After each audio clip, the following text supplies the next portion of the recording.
नमस्कार, आप देख रहे हैं डीएस4। मैं हूं आपके साथ नफीसा। दिल्ली के जंतर मंतर पर पहलवानों का विरोध का अखाड़ा चल रहा है, तो वही दंगल आरोपों का चल रहा है। एक तरफ आरोप लग रहे हैं बृजभूषण की ओर से, तो दूसरी तरफ पहलवान लगातार चुनौतियां दे रहे हैं। नार्को टेस्ट पर कहानी आकर रुक जाती है, लेकिन उससे पहले पहलवान अपने इस आंदोलन के स्तर बढ़ाते हुए दिख रहे हैं। चुनौतियां कई हैं, लेकिन ये पूरी तैयारियां की जा रही हैं। जैसे कल कैंडल मार्च निकाला गया, बड़ी संख्या में पहलवानों ने शक्ति प्रदर्शन दिखाया। अलग अलग संगठन, अलग अलग वर्ग के लोगों का समर्थन पहलवानों को मिल रहा है। और तस्वीरें हम आपको दिखा देते हैं। कैमरा पर्सन से रिक्वेस्ट करूंगी कि एक बार जंतर मंतर का नजारा दिखाएं। और पहलवान जुट चुके हैं अब नई तैयारियों में, यानी कि नार्को टेस्ट की एक तरफ लड़ाई और दूसरी तरफ बृजभूषण की गिरफ्तारी की मांग अभी भी बरकरार है। बातचीत करते हैं जो लोग पहले दिन से जुड़े हुए हैं इस धरने को लेकर, और आज 32वां दिन है, अभी भी इस वक्त तो समर्थन में यहाँ पर जुटे हुए हैं। सर, सबसे पहले बात करेंगे नार्को टेस्ट, जिसको लेकर सियासत गर्मा चुकी है। बृजभूषण चैलेंज करते हैं, पहलवान उस चैलेंज को एक्सेप्ट कर रहे हैं और चुनौती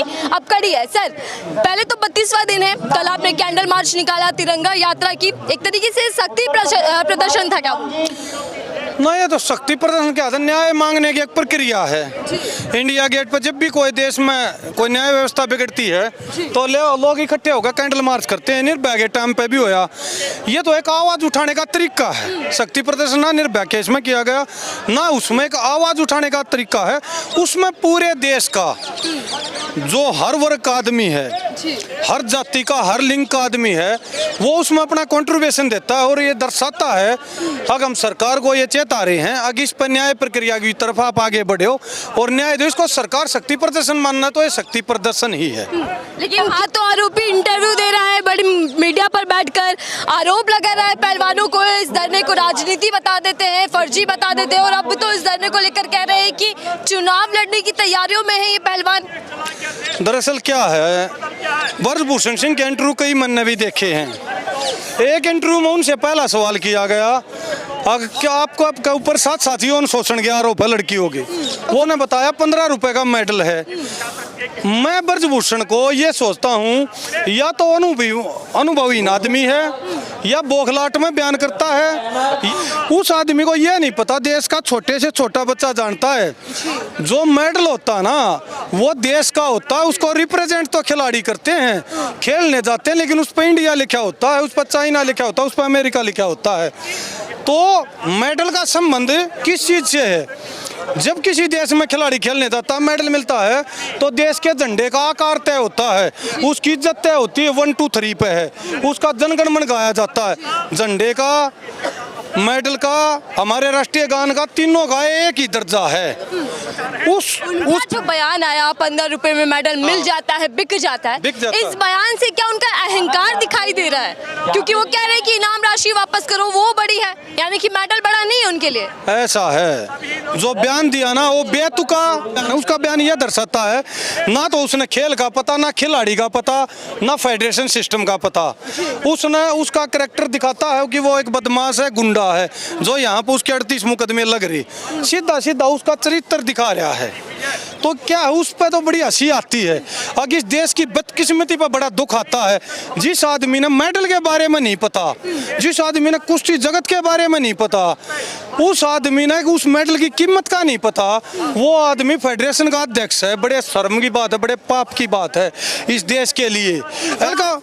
ना मैं तैयार हूँ, जांच कीजिए, सहयोग करूंगा, जांच तो हो ना। वो खुद कह रही है, क्या धरना लेकर आप लोग बैठ गए इस तरीके के बयान?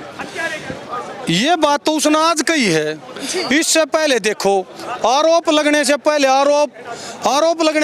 आरोपों से बचाने के लिए पूरा स्ट्रक्चर लॉ लश्कर काम कर रहा था। आरोप लग गए तो एफआईआर दर्ज होने के लिए सुप्रीम कोर्ट तक जाना पड़ा। जब सुप्रीम कोर्ट भी चले गए, एक लाइन मिल गई, तो पुलिस ने बताया, हमारी पुलिस का रवैया देख कर ऐसा लगा, इनकी दूरी पुलिस की और बृजभूषण सिंह की इतनी है जितनी चांद से पृथ्वी की, इतनी दूरी है इनकी। इस तरीके से माहौल बना गया। जब नार्को टेस्ट की कही गई तो नार्को टेस्ट में लड़कियों ने पहल की, पहले पंचायत में बोलिया कि नार्को टेस्ट करा लो हमारा भी इसका, उसमें भी पागल बातें कर रहा है। अब बजरंग का टेस्ट करा लो। तैयार हूँ नार्को टेस्ट के लिए, चैलेंज दे रहे हैं वो आप लोगों को। विनेश फोगाट, बजरंग पुनिया सामने आए, उनका भी नार्को टेस्ट। कोर्ट में अपना मैसेज दे दिया हमारा नार्को कराओ, वो कोर्ट में क्यों नहीं दे रहे हमारा नार्को कराओ? इसमें नार्को में उनको कोर्ट में एप्लीकेशन देनी पड़ेगी। वर्बली बातें कहने से काम नहीं चलता। वर्बली तो तथास्तु दो पोस्ट होती हैं, प्रधानमंत्री और मुख्यमंत्री।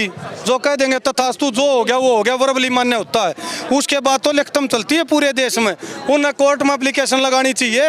अगर मैं नैतिकता के आधार पर पहले इस्तीफा देता हूं ताकि जांच में प्रभावित ना हो और नार्को टेस्ट हमारा कराया जाए, सीटिंग जज से कराया जाए। एक तरफ तो बातें की जा रही हैं, धरातल पर काम नहीं किया जा रहा। ये देखो ना कौन सी मानसिकता है, ये देश के साथ खिलवाड़ हो रहा है। अगर वो वहाँ से बकवास बातें करता है, हम उनको सह रहे हैं। नार्को वाली बात को आगे बढ़ा के 24 घंटे के अंदर करना चाहिए। असल क्या है, औरत जात का प्रधानमंत्री चरण सिंह कहा करते, औरत जात का आरोप लगाना ही, किसी महिला का आरोप लगाना ही उसका सबूत होता है, उसका कारण है। आमतौर पर जितनी महिलाएं हैं दुनिया में आज तक, हिंदुस्तान में खासकर हुई, वो यहाँ के संस्कार और यहाँ के सिस्टम में इतनी, इस पुरुष प्रधान देश में अपने आप को ये सोचती हैं, जब अति आ लेती है ना, सिर से ऊपर पानी जाता है तो वो आवाज़ उठाती हैं, वो तय करते हैं। ये देश के खेल रत्न यहाँ बैठे हैं, जब ये कोई आरोप लगाने लग रहे हैं और उसके बाद भी यहाँ तक टाइम पहुँच गया, 32 दिन हो गए, आगे इनके एशियन गेम हैं, इनके आगे ओलंपिक के गेम हैं, तो आप ये बात सोचो ना, कौन सा ऐसा षड्यंत्र है जो नार्को पाने के बाद भी फैसला नहीं हो रहा? क्या तो रहे कि धरना जीवियों की वजह से आज कुश्ती खेल बर्बाद हो रहा है, खराब हो रहा है। ऐसा ही ना, तो दो बातें हैं। जब कोई जाति का आदमी न्याय मांगने लगे, या कोई वर्ग का, मजदूर वर्ग का, खिलाड़ी वर्ग का, किसान वर्ग का, तो उसने बांट दो आप जाति में। और जब कोई ऐसा वर्ग जो एजुकेशन सिस्टम से है, न्यायपालिका से है, या कार्यपालिका से है, या कोई और विभाग से है, तो उनको बांट दो हिंदू मुसलमान में। हिंदू मुसलमान का सहारा लेकर, जाति का सहारा लेकर एक रंग देने की कोशिश कर रहे हैं। जुड़े हुए हैं, आज 32वां दिन है। अगर मोटे तौर पर मैं आपसे जानना चाहूँ कि 32 दिनों में क्या क्या हुआ, इस पूरे धरने के बीच में क्या क्या चुनौतियाँ रही और आने वाले वक्त में क्या तैयारियाँ आपकी, तो क्या बताएंगे आप? दरअसल क्या है, पुलिस का जो सिस्टम है उसकी तरफ से तो इन बच्चों को तंग करने में कसर नहीं छोड़ी जा रही। वो चाहते हैं ये न्याय ना मांग कर घर पर जाऊँ, लेकिन इन बच्चों ने कसम खा ली। एक आदमी को अपनी सफाई देने के लिए कसम खा सकता है, नार्को कह सकता है, लाइव कह सकता है, लाई डिटेक्टिव। अब इन बच्चियों के लिए ये कितना बड़ा मामला है। अगर आरोपी का तो ये बेचारी कह भी नहीं रही, अपना ही खुद कह रही हैं, उसके बाद भी प्रक्रिया आगे नहीं बढ़ रही। तो हम तो ये सोच रहे हैं, अगर देश में इज्जत, मान, सम्मान और महिलाओं की इज्जत कौन करेगा, या ये देश किस ओर जा रहा है, नब्ज टटोली जा रही है। देश में सबसे बड़ा वर्ग है तो पुल्लिंग स्त्रीलिंग का है, तो ये देश में यही तो करें, पुरुष प्रधान देश है। जब सीता माता को भी रावण उठा के ले गया ना, तो अग्नि परीक्षा सीता की हुई। लेकिन जब रजवाड़े थे, राजा थे, उसके बाद मुगल थे, अंग्रेज थे, लेकिन आज लोकतंत्र है। आज जो ये बैठे ना, ये हमारी वोटों से डोलों में डल के और बटन दब के जब राजा बनते हैं। ठीक है, बहुत बहुत धन्यवाद। इंसाफ के इस दंगल में पहलवान जमी हुई है, डटी हुई है। दिल्ली के जंतर मंतर पर देखना ही होगा कि धरना किस तरीके से आगे बढ़ता है। पहलवानों की एक ही मांग है कि बृजभूषण की गिरफ्तारी होनी चाहिए। हालांकि अभी तक FIR दर्ज हो चुकी है, बावजूद उसके पॉक्सो एक्ट का मामला, फिर भी गिरफ्तारी अभी तक बृजभूषण की नहीं हुई। आगे क्या होगा इस मामले में अपडेट देते रहेंगे। फिलहाल के लिए दीजिए इजाजत।